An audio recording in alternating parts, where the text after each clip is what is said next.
Assalamualaikum warahmatullahi wabarakatuh.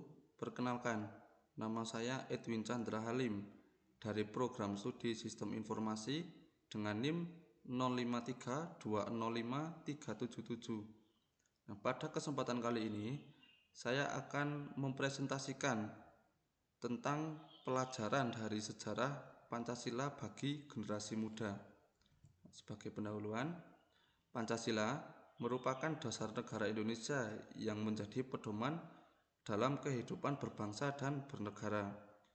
Pancasila tidak hanya sebagai simbol, tetapi sebagai nilai yang harus diterapkan dalam kehidupan sehari-hari.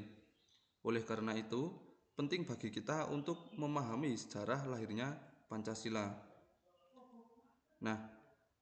Indonesia merupakan negara yang sangat beragam, baik dari segi suku, agama, maupun budaya.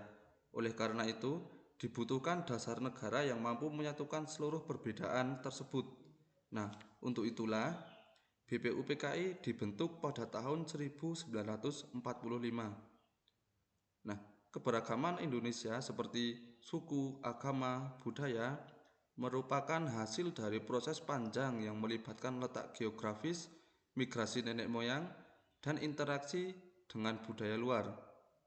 Konsep Bhinneka Tunggal Ika berbeda-beda tetapi tetap satu, lahirnya sebagai manifestasi dari kemajmukan ini. Lanjut, proses sidang BPUPKI. Dalam sidang BPUPKI, banyak tokoh bangsa menyampaikan gagasannya.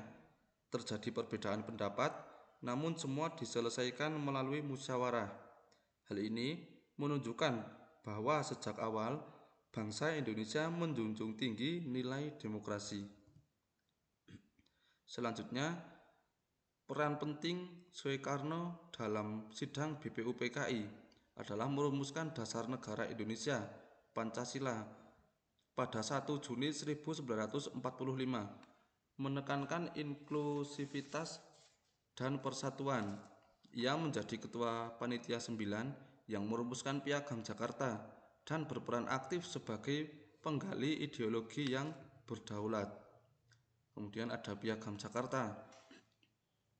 Piagam Jakarta adalah naskah rancangan pembukaan Undang-Undang Dasar 1945 yang dirumuskan oleh Panitia 9 pada 22 Juni 1945.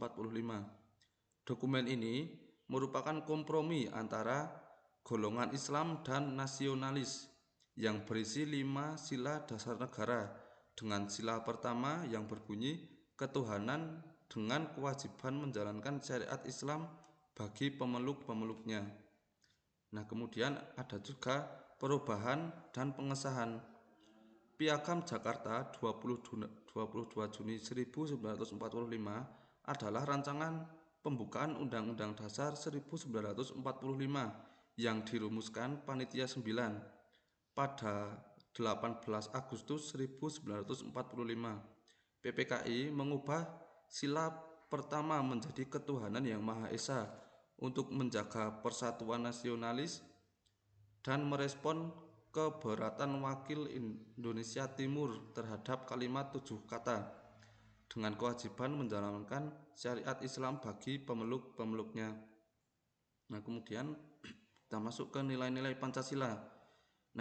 Nilai-nilai Pancasila adalah 5 dasar luhur yang mencakup ketuhanan, kemanusiaan, persatuan, kerakyatan, dan keadilan sosial. Nilai ini terdiri dari nilai dasar atau hakikat sila, instrumental, dan praksis. Penerapan meliputi toleransi, tolong-menolong, persatuan musyawarah, dan keadilan sosial. Sila ke-1 atau nilai ketuhanan, kemudian sila kedua nilai kemanusiaan, nilai ketiga nilai persatuan, sila keempat nilai kerakyatan, dan sila kelima keadilan sosial. Kita lanjut. Kemudian perkembangan Pancasila yang pertama, awal kemerdekaan 1945 sampai 1959 sebagai dasar negara.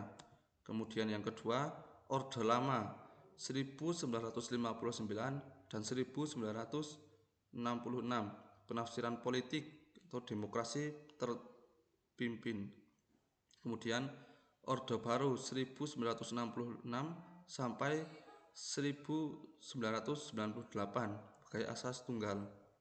Nah, yang terakhir Reformasi 1998 sampai sekarang, demokrasi dan keterbukaan. Nah, fungsi Pancasila dikembalikan fungsinya sebagai dasar negara dan ideologi terbuka yang dinamis, bukan lagi sebagai alat kekuasaan.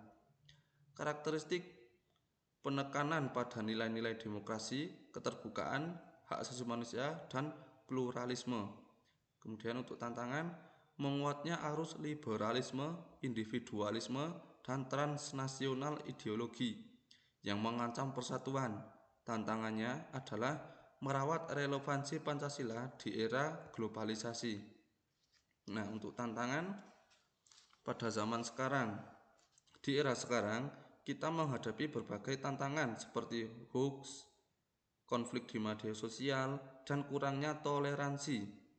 Hal ini menjadi tantangan bagi generasi muda. Nah, kemudian untuk yang relevansi generasi muda. Oleh karena itu, generasi muda harus mampu menerapkan nilai Pancasila dalam kehidupan sehari-hari, seperti menghargai perbedaan, berpikir kritis, dan menggunakan teknologi secara bijak. Nah, dari sejarah Pancasila, kita belajar bahwa perbedaan bukanlah penghalang, tapi kekuatan jika kita mampu menjaga persatuan. Nah, sebagai penutup, mari kita sebagai generasi muda terus menjaga dan mengamalkan nilai-nilai Pancasila dalam kehidupan sehari-hari. Terima kasih, mungkin hanya ini yang bisa saya sampaikan. Saya akhiri, wassalamualaikum warahmatullahi wabarakatuh.